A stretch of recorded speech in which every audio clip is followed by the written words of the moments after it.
anonymous functions. So an ordinary function looks like this, where it says function foo, we give it a name called foo. An anonymous function can best be illustrated like the below. So first we have an array here with A, B, and C.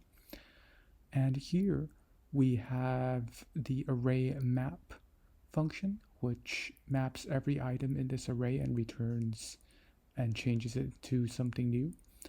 And this function here is what we call an anonymous function or a closure because it doesn't have a name like foo. So it's just a function here that you pass as a parameter into array map. So the result can be seen at the right where we append 2 after every item in this array. And so now we have A2, B2, and C2. Now, can we use an external variable inside this anonymous function? So let's try that. So let's define a variable b, and then let's see if we can append b to here. Let's run that code.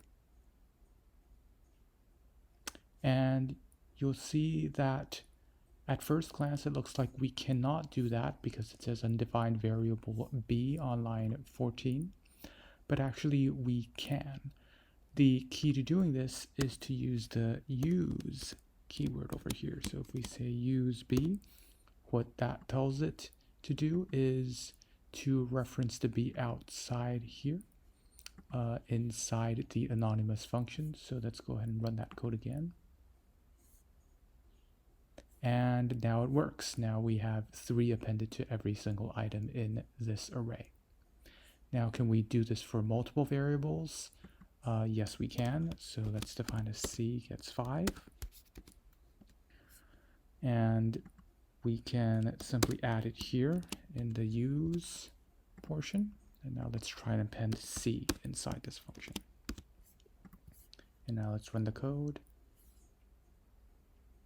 And we see that that works as well. That's it. Thanks for watching.